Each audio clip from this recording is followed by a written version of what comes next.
They heard about 7 gunshots, and you can see right here what appears to be a bullet hole. This small part of Decker Boulevard near O'Neill Court is still closed because of scenes like this one. This scenario is not real, but FBI agents want to make it look as lifelike as possible. And this really shows you how widespread this flooding is across Albemarle. Now I'm going to step behind the camera. It really is heartbreaking for them to see how it ended. The door remains locked and a sign reads closed until Monday. Why? We do not know, but federal agents do. A little bit of slush, a lot of ice, and that's what we're seeing accumulating on the cars. And I'm going to step out so you can see what is going on right now. People are crowded in this circle, holding hands. If you listen closely, you can hear them praying for healing for this city. Caught on camera, a dog cowering in this backyard as his owner pulls back and strikes him repeatedly. This shocking sight begs for an explanation, which is why we tracked down Charles Davidson in his driveway. You don't regret what you did at all? I didn't do nothing, really, because if I hit you with that, you ain't gonna feel it. Davidson says he hit the dog with a small cloth purse, trying to stop the animal from hurting herself. The dog was trying to choke itself, so I hit it, tell her to be quiet, you know what I'm saying? But from the video, it looks like you were hitting the dog pretty hard. With that little thing. I ain't hit it with my hand, I ain't kicked the dog or nothing. The doghouse in the backyard sits empty. After our interview, Charlotte-Mecklenburg police arrested Davidson, charging him with animal cruelty. It was great evidence, good video coverage. It all accomplished the same goal. Both of Davidson's dogs were taken after animal control looked into the video. But Davidson's only concern seemed to be who caught him. Do you understand why from the video people are concerned? My concern is they need to mind their business. In West Charlotte, Sarah Blake Morgan, WBTV on your side. Mr. McCarthy From sounding out syllables lives in the big old house across the street to perfecting his painting, I like Outlast. Caden Cook has the typical 8-year-old to-do list. I saved the butterfly one. But have a conversation with the kid and you'll quickly realize Caden is anything but ordinary. He's like an old soul. He's got a really good heart. This was Caden just last week. I about got to like white heels. His long hair, something he was proud of, but not just because he liked the way it looked. People that have cancer, I didn't know they lost their hair and you could donate your hair so they would have it. So I planned that I would do that. He just said that he wanted to help, and we just told him, it was his hair, if he wanted to grow it out, to do it. Caden spent 2 years of his little life growing out his hair, and he admits his classmates didn't always understand. They bullied me sometimes. They called me a girl because I had long hair.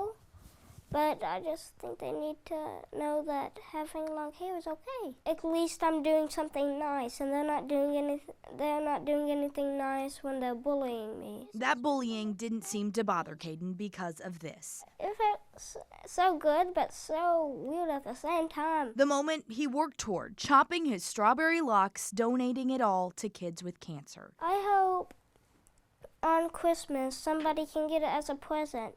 Boy or girl, I don't care as long as they get hair and they're happy. It makes you feel like you did something right, that you got a really good kid. A child wise beyond his years that's figured out the calling of Christmas, giving to others. I hope that they think about people that are sick and they can do something to help somebody, to help each other. In Statesville, Sarah Blake Morgan, WBTV on your side.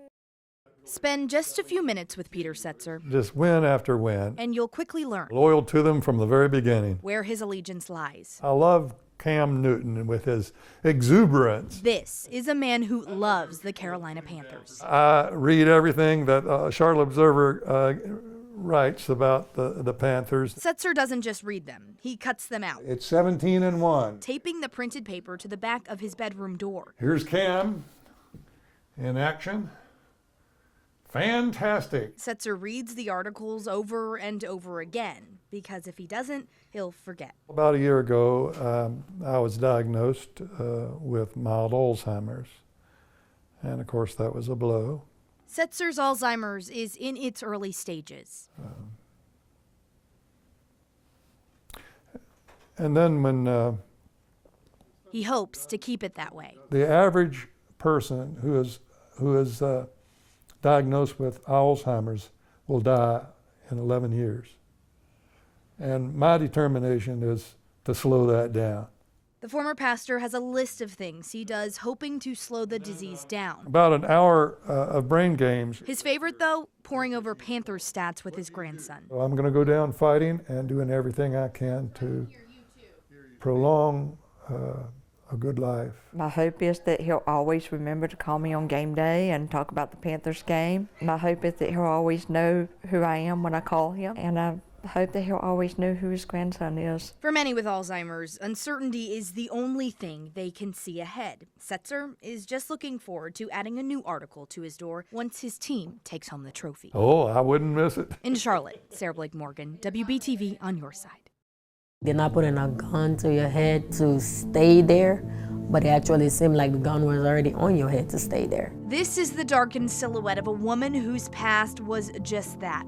A victim of sex trafficking ordered around from man to man as property, not a person. Nobody wanna feel like a sex slave.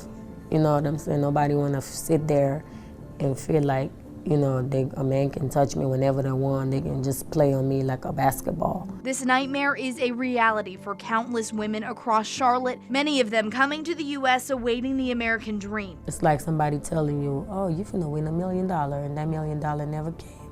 Just 17 years old, I felt like I was so trapped. taken in by traffickers because she had nowhere else to turn. She will answer the phone. It's $150 per an hour, it's $200 per an hour. I did what I did to survive. When you go into the locations in which we have rescued these victims out of, and you look at the paraphernalia that is there, it is absolutely disgusting. Christopher Healy is the resident agent in charge of Homeland Security investigations in Charlotte. There is a problem here. He says for these women, running is not an option. If you run and you have a child, we'll kill your child. If you have family that assisted you in a foreign country, we know where they live. He already told me that he had a gun in the closet. Like, this man one day can just come and decide to shoot me and nobody will even look for me. That, thankfully, did not happen to this victim. She was rescued by HSI agents, her trafficker convicted, but that's rare. In the past 5 years, the U.S. Attorney's Office here says they've prosecuted 5 sex trafficking cases.